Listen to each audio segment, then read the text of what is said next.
The chandeliers of Thornfield Gallery cast prismatic light across the exhibition floor, transforming champagne flutes into handheld kaleidoscopes.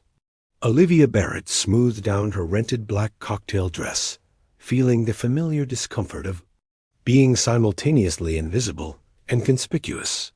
At 32, with a Ph.D. in Renaissance art history and a growing reputation in academic circles, she had never imagined she'd be serving drinks at the very exhibitions she should be curating. "Another Prosecco, please," requested a woman dripping in diamonds, not bothering to make eye contact. "Of course," Olivia replied, her practiced smile never wavering as she balanced the silver tray against her hip. 6 months of unemployment had drained her savings after the Westlake Museum's budget cuts. Tonight's catering gig paid well enough to cover next month's rent while she waited to hear back from 3 curator positions she'd applied for last week. The exhibition featured newly discovered works from obscure 17th century European painters, precisely her area of expertise. The irony wasn't lost on her as she navigated between clusters of wealthy patrons who could barely distinguish a Caravaggio from a Rembrandt. "I assure you, that's an original Doriano," announced a deep voice from the center of the room. "The brushwork is unmistakable." Olivia's attention shifted to the speaker, a tall man in his late 30s wearing a charcoal suit that screamed bespoke tailoring. Nathan Blackwood. Even if she hadn't recognized him from technology magazines and business journals, his commanding presence would have marked him as someone accustomed to wealth and influence. She tried to focus on her task, but his confident proclamation about the painting was so blatantly incorrect that she found herself unconsciously shaking her head. "Something amusing about the catering, miss?" Nathan asked, suddenly addressing her. The surrounding circle of admirers turned to look at Olivia, their expressions ranging from curiosity to disdain. "Not at all, sir. More champagne?" she offered, stepping forward with her tray. "You were shaking your head rather decisively just now," he pressed, his steel blue eyes assessing her with unexpected intensity.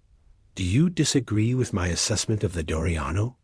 A hushed tension fell over the nearby guests.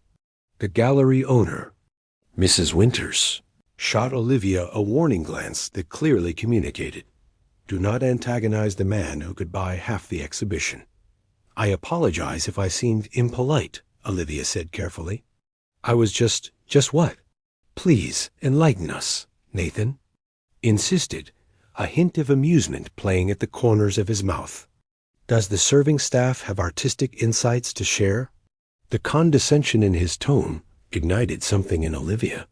6 months of rejection letters and financial anxiety, coupled with watching people with money, but without knowledge, discuss her passion with such casual inaccuracy. It was too much. "Actually," she said, placing her tray on a nearby table, "that painting isn't a Doriano. It's by his student, Marcello Valentini. Doriano never used that particular shade of ultramarine in his shadows. He preferred a mix of indigo and burnt umber, and the brushwork on the fabric folds is distinctly Valentini's technique from his middle period, around 1658. The silence that followed was absolute. Mrs. Winters looked horrified. Nathan's expression shifted from surprise to curiosity. "And you know this because," he asked, one eyebrow raised. "Because my doctoral dissertation focused on the distinction between Doriano and his students' works, particularly the overlooked contributions of Valentini." Olivia maintained eye contact, her heart pounding but her voice steady. "I published 3 papers on his unique color theory and shadow techniques." Nathan studied her for a long moment, then walked to the painting and leaned in closer. "The catalog lists this as a Doriano," he said, though his tone had lost its previous certainty. "The catalog is incorrect," Olivia replied simply. "Valentini's works are often misattributed to his master. It's still a significant piece, possibly more valuable given its rarity. Valentini's authenticated works are much scarcer than Doriano's. Mrs. Winters rushed forward. Mr. Blackwood, I apologize for this interruption. Olivia, please return to your duties immediately. Dr. Barrett, Olivia corrected quietly, and I'll be happy to continue serving drinks. She picked up her tray again, feeling both triumph and dread. The momentary satisfaction of asserting her knowledge would likely cost her this job, which she desperately needed. As she walked away, Nathan called after her, Dr. Barrett, a moment. He approached her, his expression unreadable. That was enlightening. Are you available as a consultant? I've recently acquired several pieces from this period that might benefit from your expertise. Olivia blinked in surprise. Yes, technically, though I'm currently seeking a full-time curator position. Perfect. My assistant will contact you tomorrow. He pulled out a business card and offered it to her. And please join us as a guest for the remainder of the evening. I believe your insights would be more valuable than your serving skills, though you balance that tray admirably. Mrs. Winters, witnessing this exchange, quickly intervened. Olivia, please feel free to change. In the staff room, we can manage the service. Within 15 minutes, Olivia found herself on the other side of the invisible line that separated servers from guests, still in her cocktail dress, but now holding a glass rather than a tray. Several patrons approached her with questions about the exhibition, genuine interest replacing their previous indifference. Across the room, she caught Nathan watching her, his expression thoughtful. When their eyes met, he raised his glass in a subtle toast. Olivia returned the gesture, uncertain if this unexpected turn of events was an opportunity or a complication.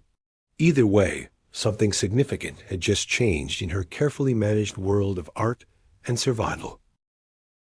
The morning sun filtered through Olivia's thin curtains, casting a warm glow over her modest apartment. She sat at her small kitchen table, staring at Nathan Blackwood's business card, while nursing her second cup of coffee. The events of the previous night still felt surreal. Her phone chimed with a text from her roommate. Penelope, did you get fired for schooling that rich guy? Need me to pick up ice cream on my way home? Olivia smiled. Surprisingly, no. Might have a consulting gig. Details pending. Just as she set her phone down, it rang with an unknown number. Dr. Barrett? This is Eleanor Reeves, Mr. Blackwood's personal assistant. He'd like to meet with you today at his residence to discuss a potential project. Would 2 p.m. work for you? 3 hours later, Olivia found herself being escorted through the imposing gates of a modernist mansion overlooking the Pacific. The structure was a stunning interplay of glass, concrete, and steel, somehow both imposing and elegant. Dr. Barrett. Nathan greeted her in a spacious foyer adorned with museum-quality sculptures. Gone was the formal suit from the gallery, replaced by dark jeans and a simple gray cashmere sweater. The casual attire did nothing to diminish his commanding presence. Thank you for coming on such short notice. Mr. Blackwood, she nodded, maintaining a professional demeanor despite her curiosity. Your home is remarkable. Nathan, please. He led her through the house. The architecture won several awards, but I'm more interested in your thoughts on what's inside. They entered a large room that made Olivia freeze mid-step. Every wall was covered with paintings, Renaissance masterpieces alongside contemporary works, Dutch still lifes next to abstract expressionism. Some were properly displayed with lighting. Others simply leaned against walls or furniture. This is quite a collection, she managed, her trained eye already identifying pieces that belonged in major museums.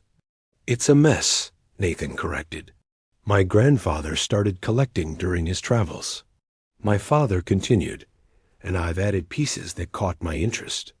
But as you can see, there's no cohesion, no proper cataloging or display. He gestured to the chaotic arrangement. Last night confirmed what I suspected when I saw your reaction to my incorrect attribution. You have knowledge I lack. Despite my appreciation for art, I need someone who understands both the academic and commercial aspects of fine art. Olivia walked slowly around the room, stopping before a small oil painting partially hidden behind a larger canvas. This is an early Artemisia Gentileschi, she whispered, carefully lifting it. It shows her distinctive approach to light before she fully developed her style. Have you had this authenticated? I haven't, Nathan admitted.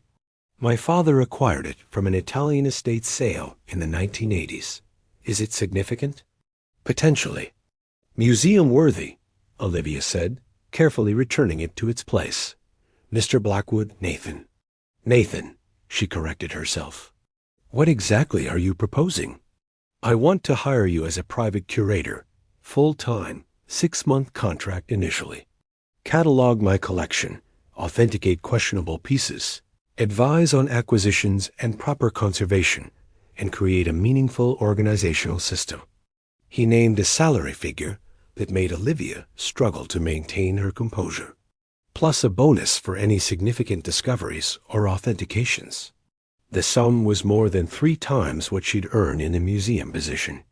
Enough to clear her student, loans and build savings, yet something held her back. You hardly know me. Why not approach an established auction house or curatorial service? Nathan's expression became more serious. Because they tell me what they think I want to hear. You told me I was wrong in a room full of people trying to impress me. That's the expertise I need, honest, unfiltered, and clearly well-informed. Olivia considered his words. Working with a man who had dismissed her so easily last night felt complicated. Yet the opportunity, both financially and professionally, was extraordinary.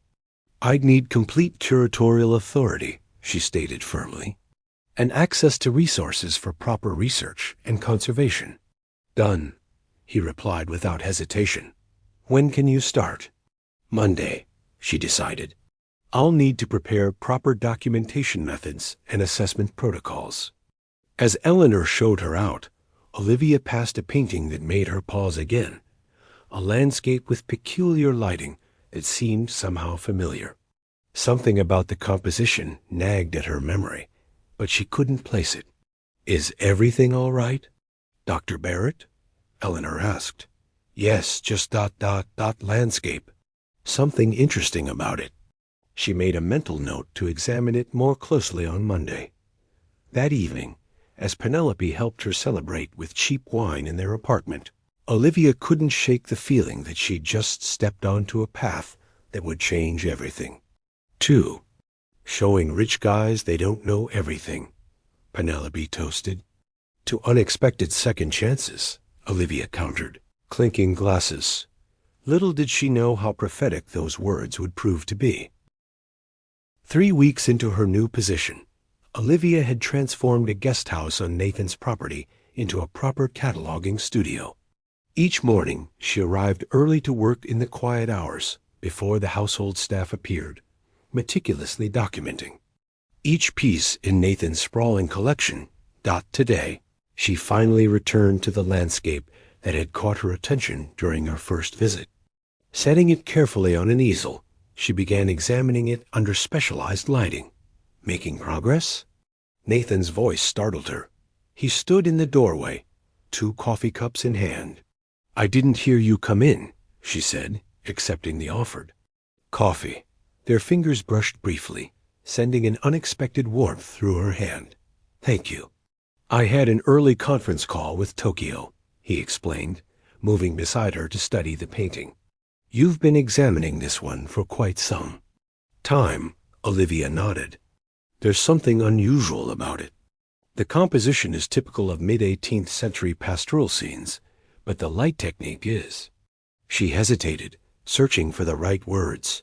Wrong for the period? Nathan suggested. Not wrong distinctive, she corrected. I've been trying to. Place why it seems familiar. She gently turned the canvas to examine the back, revealing a faded label, partially obscured by newer framing. Castello di Firenze, she read aloud, excitement building in her voice.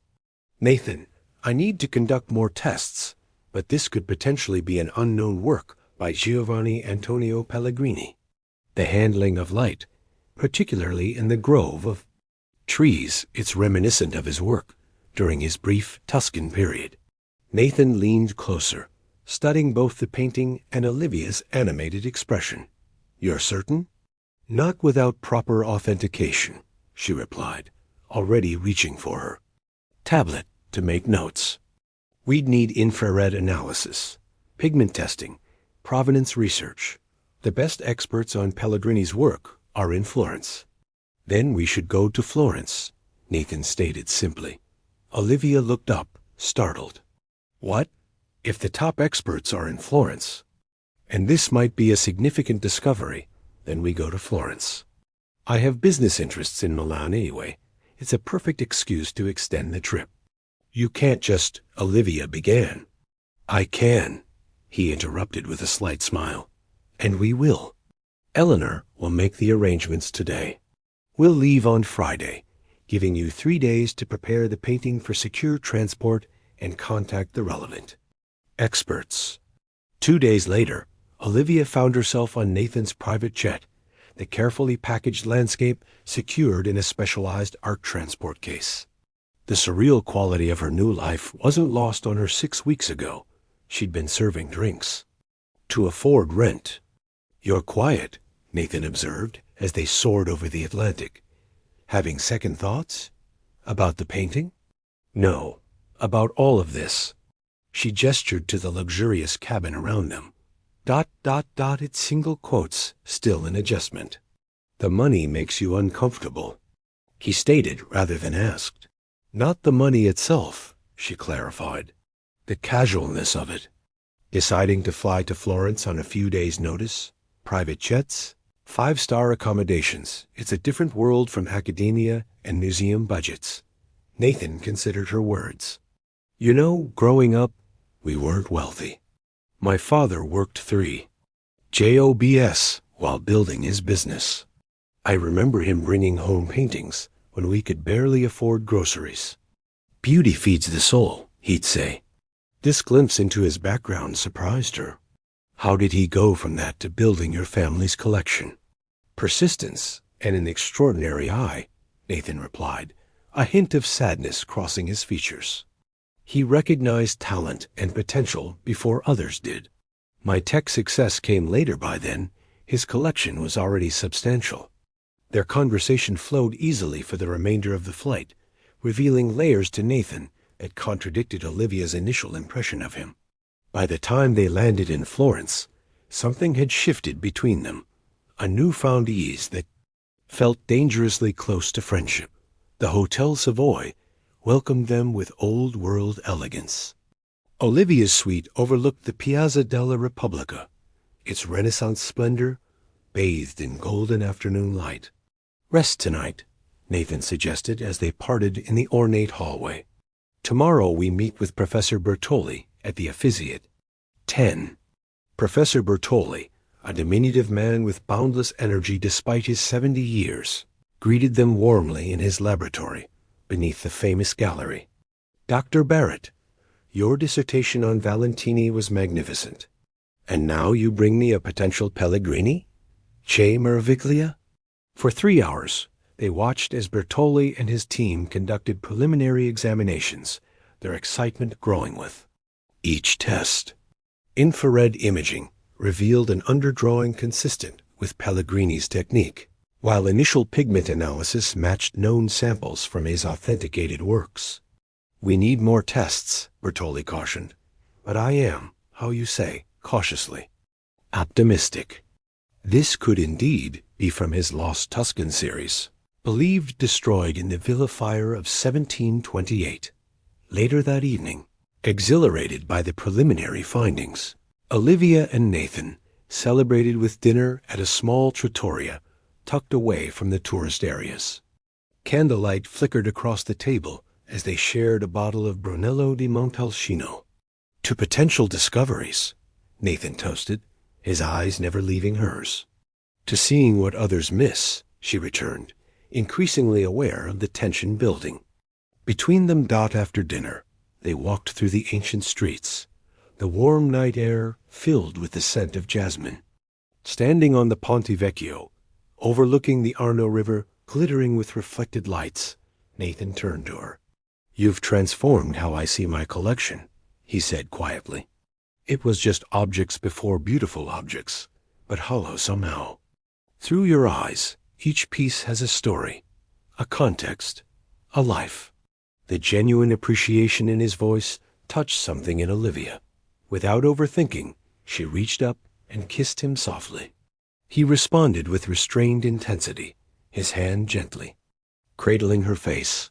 When they finally pulled apart, the night around them seemed charged with new possibility.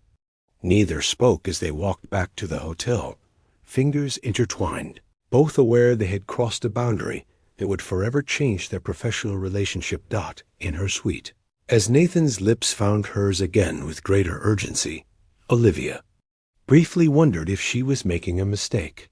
But as they moved toward her bed, all doubts dissolved into the Florentine night, replaced by the certainty that some masterpieces remain hidden until the right moment of discovery. Morning light streamed through the ornate windows of Olivia's suite, illuminating Nathan's profile as he slept beside her. She studied him in the quiet moment, the strong line of his jaw softened in sleep, the vulnerable curve of his shoulder. How quickly everything had changed. Her phone buzzed with an incoming email, breaking the spell. She carefully slipped from bed to check it, excitement building as she recognized Professor Bertoli's address. "Good news?" Nathan asked, his voice still rough with sleep. "Bertoli's preliminary report," she confirmed, scanning the Italian text quickly. "He's 90% confident it's an authentic Pellegrini, possibly one of the missing works from the Medici. Commission of 1726. He wants to conduct final pigment analysis today." Nathan rose, wrapping his arms around her from behind, pressing a kiss to her shoulder. "We should celebrate properly tonight." The next 3 days passed in a dreamlike blur, mornings spent with Bertoli's team, finalizing authentication, afternoons exploring Florence together, and nights tangled in each other's arms, discovering new territories of intimacy neither had expected to find. On their final evening in Italy, Nathan received a call during dinner. He excused himself, returning 20 minutes later with a troubled expression. "Business problem?" Olivia asked. "Something like that," he replied vaguely. "Nothing that can't wait until we return." The following morning, as they prepared to depart, Professor Bertoli presented them with his final signed authentication document. "A significant discovery, worth several million at auction," he confirmed. "Though I hope you will consider loaning it to our Pellegrini exhibition next year." "Of course," Nathan agreed, shaking the professor's hand. "We're grateful for your expertise." Back in California, the dynamic between them shifted subtly.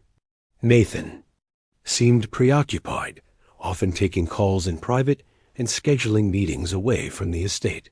Olivia tried to focus on her work, cataloging the remarkable collection with renewed enthusiasm after their Florence success. Eleanor appeared in the doorway of Olivia's workspace one afternoon, her typically composed expression strained. "Dr. Barrett, I thought you should know Miss Harrington has returned from Paris. She's with Mr. Blackwood now." "Miss Harrington?" Olivia asked, though something in her stomach tightened with premonition. "Vanessa Harrington, Mr. Blackwood's former partner. They were together for 3 years until she moved to Paris for a fashion design position last year." Eleanor hesitated. "She's quite persistent when she wants something." That evening, Nathan canceled their dinner plans with a brief text. The next morning, Olivia arrived to find a striking woman with copper hair lounging by the pool, designer sunglasses perched on her perfect nose. "You must be the art expert," the woman called out. "Nate's told me all about your little project." "I'm Vanessa."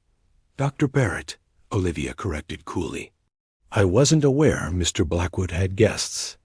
Vanessa laughed, the sound like crystal chimes. I'm hardly a guest, darling. I practically lived here for 3 years. Just because I took a little Parisian sabbatical doesn't change that. Before Olivia could respond, her phone rang a number she'd been hoping to see for months. Dr. Barrett? This is Director Whittington from the Metropolitan Museum. I'm calling about the senior curator position for European Renaissance art. We'd like to offer you the role. 30 minutes later, Olivia sat in her workspace, mind reeling. The Met position, her dream job, the culmination of years of study and sacrifice. In New York, across the country from California. From Nathan. You're leaving. Nathan's voice from the doorway wasn't questioning. He held a printout of her acceptance email, accidentally sent to the printer in his office. I was going to tell you, Olivia said, rising to face him. The Met called this morning. Congratulations, he interrupted, his tone unreadable. It's a prestigious position. When do they want you to start? 3 weeks, she answered, searching his face for any reaction. Nathan, about Vanessa. Vanessa is pursuing investors for her fashion line, he stated flatly. She's staying in the guest house temporarily. It's a business arrangement. Is that all it is? Olivia challenged, hating the jealousy in her voice, but unable to suppress it. Nathan's expression hardened. You accepted a position across the country without discussing it with me. Are you really questioning my professional boundaries? The argument escalated, unspoken fears and insecurities, fueling words neither truly meant. When Olivia finally stormed out, tears blurring her vision, she nearly collided with Vanessa in the hallway. Trouble in paradise? The other woman asked with false sympathy. Nate always did have a weakness for brilliant women. The problem is keeping his interest once the novelty wears off. The following week passed intense professionalism. Olivia accelerated her cataloging work, determined to complete as much as possible before her departure. Nathan buried himself in business meetings, returning late to find her reports neatly stacked on his desk, personal interaction minimal. On her final day, Olivia carefully packed the authentication documents for the Pellegrini, along with her comprehensive catalog of Nathan's collection. She hesitated over a small velvet box that had appeared on her desk that morning inside. A delicate gold necklace with a pendant shaped like the Florentine fleur-de-lis. The accompanying note simply read, "For new beginnings." And her hand closed around the pendant as tears threatened again. New beginnings. Not continuations or shared futures. An ending disguised as a fresh start. As her taxi pulled away from the estate, Olivia watched Nathan's silhouette in his office window, not turning to see her leave. Both too proud, too wounded to bridge the growing distance between their worlds. York awaited, with all its promise and opportunity. Yet as the California coastline receded behind her, Olivia couldn't shake the feeling that she was leaving behind more than just a job and a brief. Affair, perhaps, something irreplaceable that neither had recognized until it was too late. 6 months into her position at the Metropolitan Museum, Olivia stood in the center of the Renaissance Gallery, surveying the space that would soon host her first major exhibition. Shadows and light, rediscovering the Italian masters. The centerpiece would be the Pellegrini landscape on loan from the Blackwood collection, arranged through Eleanor rather than Nathan himself. Dr. Barrett, her assistant Thomas, appeared with a tablet. The catalog proofs just arrived for final approval. Thank you. She flipped through the digital pages, pausing at the acknowledgments section. Her finger hovered over Nathan's name, formal, impersonal. Special thanks to the Blackwood collection for the generous loan of the Pellegrini landscape. No mention of their journey to Florence, the discovery that had launched her current success, or the man who had briefly transformed her understanding of possibility. Also, Thomas continued, Director Whittington wanted to confirm you'll attend the pre-opening gala on Friday. Apparently, several significant donors have specifically requested to meet you. Of course, Olivia replied automatically, though the thought of another evening of networking filled her with unexpected weariness. Later that evening, in her Upper West Side apartment, elegant, but somehow never feeling quite like home, Olivia unpacked a new shipment of research materials. At the bottom of the box lay a copy of Art World magazine with a familiar face on the cover. Nathan, standing in what appeared to be a gallery space, surrounded by paintings she recognized from his collection. The headline read, "Tech Visionary. Nathan Blackwood opens private collection to public. Art belongs to everyone." Heart-pounding, she quickly found the article. Nathan had converted part of his estate into a small museum, open 3 days a week by appointment. The collection was displayed thematically, following the exact organizational system Olivia had designed during her time there.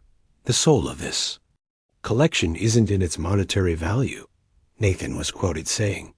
"It's in the stories each piece tells, the connections between artist and viewer across centuries. I was fortunate to work with a brilliant curator who helped me see beyond mere ownership to true stewardship." Olivia set down the magazine, emotions churning. He had implemented her vision completely, crediting her work without naming her directly. Her phone buzzed with a text from Penelope. "Saw your ex's fancy new museum in the news. Guess you made quite an impression." She didn't respond. What could she say? That despite professional success and recognition, something essential seemed missing? That she sometimes woke reaching for someone who wasn't there? Friday evening arrived with the typical pre-exhibition nervous energy. The museum's grand hall had been transformed for the gala, New York's elite gathering, to preview the exhibition that critics were already calling groundbreaking. Olivia moved through the crowd in a midnight blue gown, accepting congratulations with practiced grace, while feeling strangely detached from the moment she had worked toward for years. "Quite an achievement," Director Whittington beamed, champagne in hand. "The board is extremely pleased. I should mention they're considering you for the International Acquisitions Committee." "That's very flattering," she replied, when a familiar voice behind her made her freeze. They'd be fools not to appoint her. Her eye for overlooked masterpieces is unparalleled. Olivia turned slowly to find Nathan standing there, impeccably dressed in a tuxedo, looking both out of place and completely at ease among the museum elite. "Mr. Blackwood," she managed, professional mask sliding into place despite her racing heart. "Thank you for the loan of the Pellegrini. It's the cornerstone of the exhibition." "I wouldn't have missed seeing it displayed properly," he replied, his eyes never leaving hers. "Though I'm more interested in the curator than the painting at this point." Director Whittington, sensing the tension, excused himself smoothly. "What are you doing here, Nathan?" Olivia asked when they were relatively alone. "Officially?" Representing the Blackwood collection as a lender, he stepped closer. "Unofficially? I flew 3,000 miles to tell you I've been an idiot." Olivia glanced around at the crowded room. "This isn't the place? Then let's find the right place," he interrupted. "Because I'm not leaving New York without saying what I came to." Say, 20 minutes later, they stood on the museum's rooftop terrace, the Manhattan skyline glittering around them. The December air was frigid, but neither seemed to notice. "Your museum looks impressive," Olivia began, needing neutral ground. "I saw the article. It's your design, your vision," Nathan replied. "I merely implemented what you created. It's been extraordinarily successful. We're booked months in advance." "Congratulations," she said sincerely. "You've done something meaningful with the collection. I had an excellent teacher." He moved to the railing beside her. "Vanessa's fashion line launched 2 months ago. She's based in Milan now." "I didn't ask about Vanessa." "I know. But I wanted you to know there was never anything between us after you arrived. She needed business connections, not a relationship." Olivia nodded, not trusting herself to speak. I was wrong, Nathan continued. When you accepted the Met position, I reacted from her pride rather than understanding what it meant to you. I made it about me instead of supporting your dream. And I left without fighting for what we had started, Olivia admitted. It was easier to run to New York than to figure out how we might work. So, where does that leave us? Nathan asked, his breath visible in the cold air. You have your dream position here. I have responsibilities in California. Olivia turned to face him fully. I've been offered the international acquisitions role. It would involve significant travel, including regular trips to the West Coast. Hope flickered in Nathan's eyes. I've been considering opening an East Coast office. Apparently, there's a remarkable concentration of technological talent in New York. That would be quite a coincidence, Olivia said, a smile finally breaking. Through, not coincidence, choice. Nathan reached for her hand. These past months taught me something important. All the masterpieces in the world mean nothing if you can't share them with someone who truly sees them, and you. He pulled a small velvet pouch from his pocket. Inside was not jewelry, as Olivia had briefly expected, but a small, ornately carved wooden key. What's this? She asked, turning it in her fingers. The key to the curator's office at the Blackwood Gallery, he explained. Whether you're in California for a weekend or a month, there's a place for you. No pressure, no expectations, just possibility. Olivia closed her hand around the key, its weight solid and promising. I might need a similar key for my apartment here, she suggested, her voice soft but certain. I believe that could be arranged, Nathan replied, drawing her closer. Though perhaps we should conduct thorough research first, beginning with this hypothesis. His lips met hers as snow began to fall gently around them, each flake unique and ephemeral against the night sky. Below them, the exhibition waited a testament to rediscovery, to looking beyond surfaces to find hidden value. But above, on that rooftop, Olivia and Nathan were creating something new entirely, a canvas of possibility painted in shared choices rather than chance. Later, as they rejoined the gala, fingers intertwined, Olivia caught sight of the Pellegrini landscape across the room, the painting that had first taken them to Florence, now displayed under perfect lighting for all to appreciate. Yet she found herself more drawn to the present moment than to any historical masterpiece, to the living, breathing future, taking shape between two people who had learned to see, beyond first impressions to the true worth beneath. Some discoveries, Olivia realized, weren't meant to be catalogued or exhibited, only experienced, one brushstroke at a time, creating a masterpiece that would continue evolving with each passing day.